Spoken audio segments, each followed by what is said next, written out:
Hello. Today we're going to be looking at an English opening. The ECO code will be A34. This was a 10-minute game I played on chesscube.com. I'm rated 1689. My opponent is 1808. I'll be playing white. The themes will be key squares, exchanging to an endgame, and an active versus a passive rook. So let's get started. C4, C5, knight to C3, B6. Black planned to develop his bishop to b7, putting pressure and controlling the long diagonal in the white squares. This is normally where white would like to play after he develops his bishop to g2. So in this particular game, black beats white to the punch. I continue with knight f3, bishop b7, e3, a6, g3, e6, bishop to g2, and knight to f6. The key squares in this particular variation will be the d5 and d4 squares. As you can see, white has three pieces defending the d5 pawn in preparation of pushing his pawn forward. He also, of course, has his queen to help that pawn advance also. White, on the other hand, wants to play his pawn to d4, and at this time he has his knight, pawn, and queen supporting that advance. Well, the next move is castles, bishop to e7, b3. White wants to put his bishop at b2, having the ability to put pressure on the dark squares on the long diagonal and also helps support the d4 square. Castles for black, bishop to b2, knight to c6, and now white makes his pawn advance in the center with d4. Black exchanges pawns. White plays e takes d4, and now black makes his advance in the center with d5.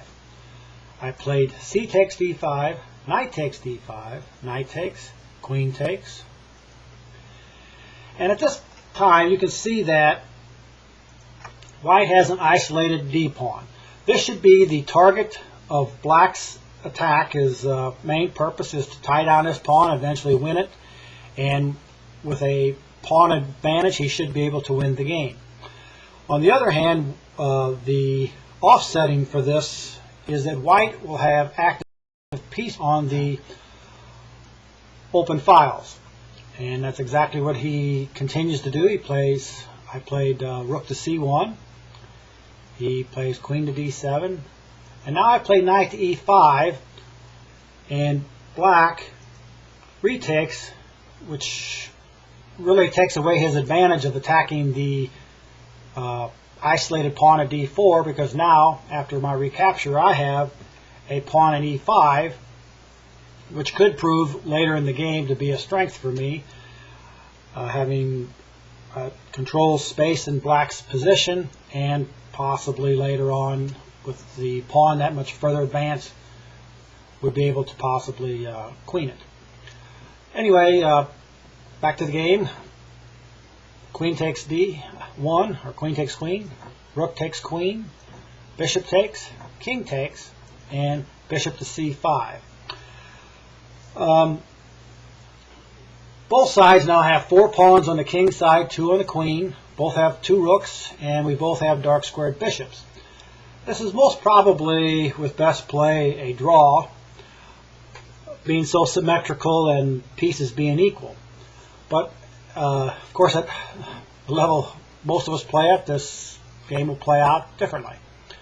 I played rook to d7, which is a good move, putting my rook at the 7th rank, which is always smart to do if possible. Black can't afford to allow me to have this rook on the 7th, so he plays rook to d8. I defend it. We exchange rooks. Black plays a5, and now bishop to d4. I want to exchange bishops and take advantage of my better placed rook. Bishop takes, rook takes, and now black plays g6, giving his king an escape square. I played rook to d6, and now rook to b8. This is a very important position in the game.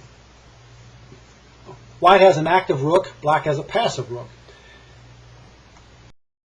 He'll have to use his rook to defend his b6 pawn, tying it down where white, of course, is attacking that pawn, and his rook will also control black's ability to bring his king over to any type of defense of this pawn. He has him cut off on the d file. White, on the other hand, will be able to possibly bring his queen over and help with the attack of the b pawn and possibly win it. So that's the main difference between the two sides' positions. White's position is much more active, his pieces are more active. Blacks are passive, they must defend.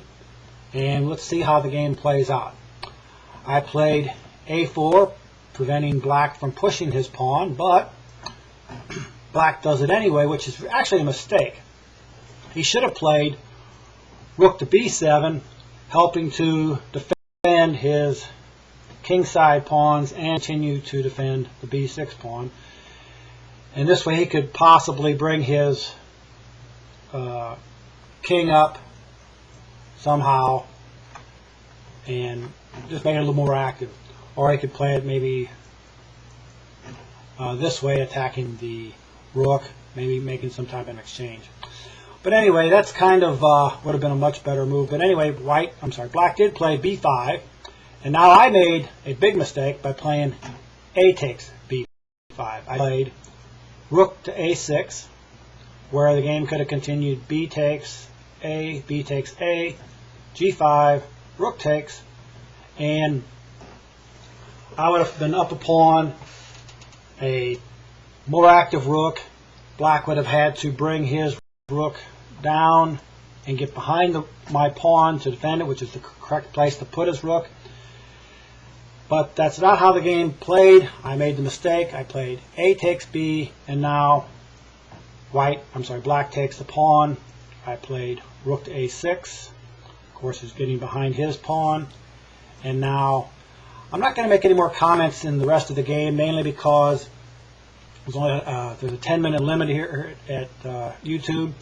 So I'm just going to go ahead and play out the game. You'll see how black takes advantage of his extra pawn, pushes his king forward with his pawns, and uses his rook. I try the best I can to defend, but anyway, I lost. So let's see how it plays out.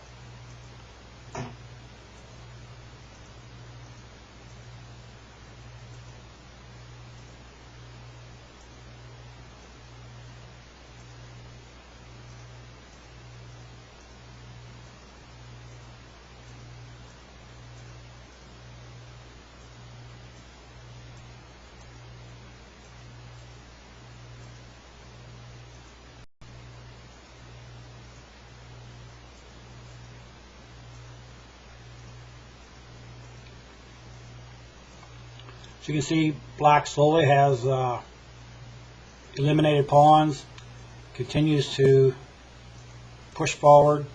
I try my best to defend, but slowly but surely, black wins the game.